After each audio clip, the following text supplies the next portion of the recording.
morning. Hello, Nicole here, having a coffee in my nutrition kitchen. Thank you for joining me today. Now, I haven't had any burning questions coming from anyone for this chat this morning, so I've come up with my own thing to talk to. So hopefully it's something that might be helpful to you. Sometimes when I'll get a call by a potential client, somebody will either email me or give me a call, and they'll just ask, can you write me a meal plan? It's all they're after. And to be honest, those people don't often end up as a client because I don't do that. I generally say, no, I don't write meal plans for people to follow. You know, those strict, eat this at this time, this for your breakfast, lunch and dinner sort of thing. And the biggest reason for that is that over the years I've found that people don't really stick to that sort of thing. They never really stick to a plan long term because, well, life gets in the way. And I don't know what that's going to look like for somebody, so how can I write to that? And I don't really know what their likes and preferences of foods are, what their skill levels for cooking might be, or food prep, and also what their food budget is like. So I might write a plan that I think looks, you know, really healthy and tasty and that sort of thing, but they might look at it and go, well, I don't like those things, I don't know how to cook those things, I can't afford those things. So no, I don't actually write meal plans. That's not something I do as a nutritionist. But I can teach you to develop your own plan. So I can, you know, teach you to come up with something that's going to work for you. And so that's what today's chat is going to be about. Just some tips on how to build a meal plan. And yeah, I get that you might think that meal planning is just another chore that you've got to try and fit into your already busy life. And even during lockdowns, things can still be a bit busy because you've got extra things going on that aren't normally happening. Like you've got, you know, suddenly home isn't just about home, it's also turned into a workplace and a schoolroom. So meal plans can, you know, might feel a bit much, and that's fine. You don't have to have a meal plan, but there are actually some benefits to both your well-being and your wallet. And it might be that you just take some of the tips to put into what you're doing and don't actually go for a full plan. It's, you know, what's going to work for you. So a meal plan can actually help you to eat sort of a more varied diet because you've got the time to think about what other food options there are than always grabbing the same olds. And often more nutritious choices can then be made.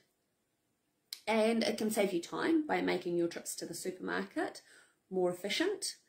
If you've got that plan and a list, a shopping list is very important for an efficient trip to the supermarket.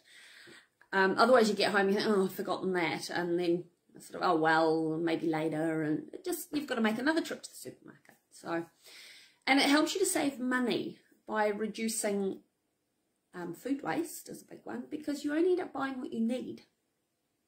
And also reduces your reliance on takeaways that can be a bit more expensive for feeding, particularly if you're feeding a family.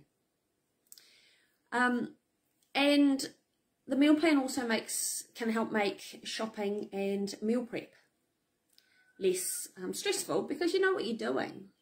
So they're all helpful. And once you get into the swing of it, the planning, it actually doesn't take as long to put together as you think it might.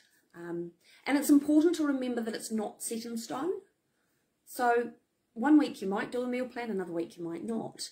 And sometimes takeaways are actually exactly what you need in the moment to save your sanity. And what's on your plan can always be bumped off to another day. So, you know, these things aren't vitally important. And the level of planning is up to you.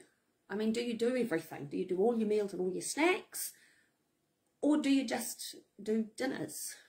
I'm just a meal planner. I do a meal plan. Mine's pretty pretty basic though, and I only do really plain dinners. And I kind of do it all in my head as I'm writing my shopping list.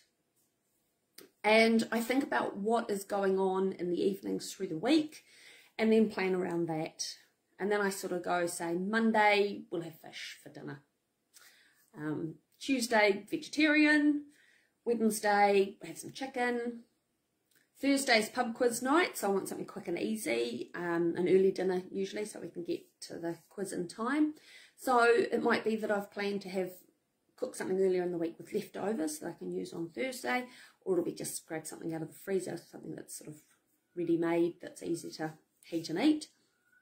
And then Friday is always vegetarian nachos in our house. It's become a bit of a tradition, so much so that if we invite friends over for dinner on a Friday night, they know that they're going to have nachos for tea, and they'll be catching up with my dad as well because he comes along. Saturdays, I don't usually have a plan. I'll just do whatever I feel like cooking when I get up in the morning. Or we'll do takeaways or go out for dinner. It's sort of, Saturday's pretty flexible. And then Sunday is something to do with the leftover vegetarian chilli from Friday. And I often do plan to have leftovers through the week. So I'll cook up extra bits with dinner one night or whatever to use for another dinner. Or they do actually give you some really good lunch options as well.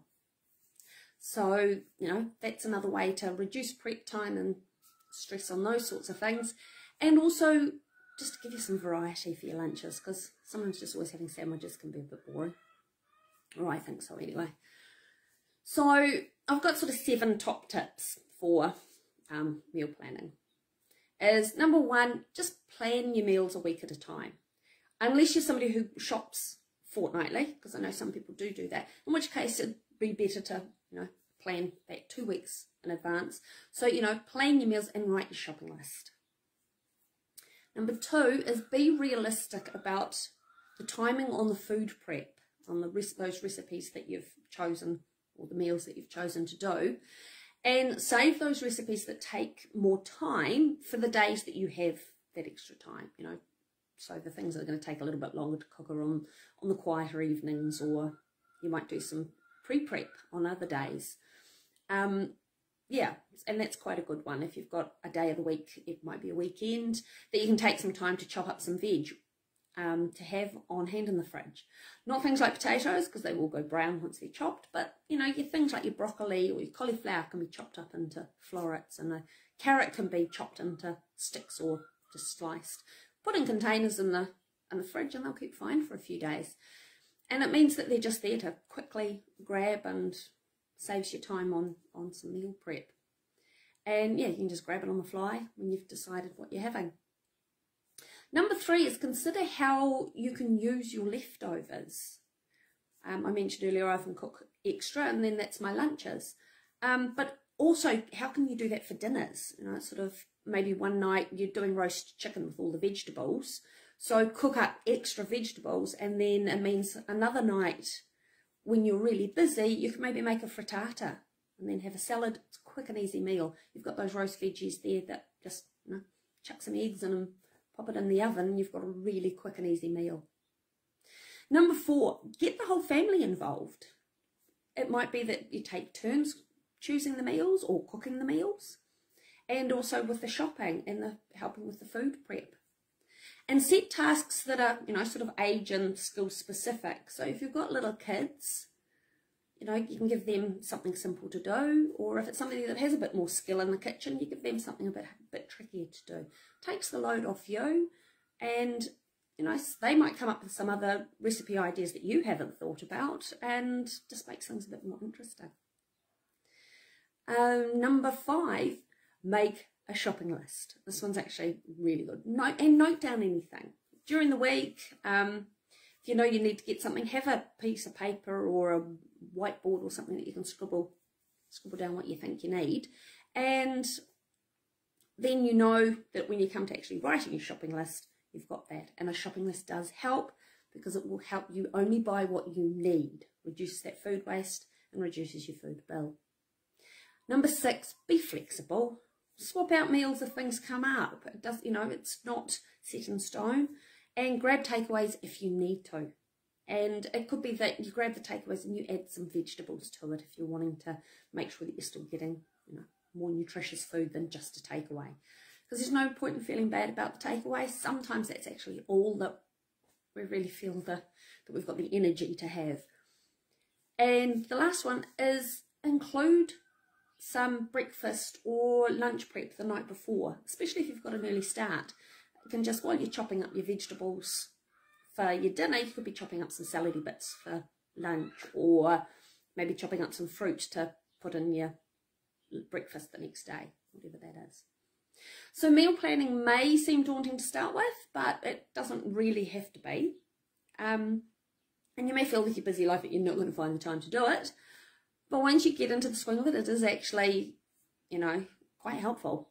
It can be really helpful. And it might be better that you start with, say, 1 or 2 meals a week and then slowly build up. It just sort of, what works for you. And it's about making it, you know, less stressful. So keeping it flexible. And yeah, it might be, you might be somebody who gets my food bag or something like that. And they can actually be a good guide then for planning. You keep those recipe cards and you can then put those into your own meal plans. It might be that you alternate your weeks out and that sort of thing. So there's ways that you can fit meal planning in depending on, you know, whatever your lifestyle is. And it's, yeah, I find it really helpful. So if you want some more information on meal planning, because you think it could be something that you'd find helpful, let me know.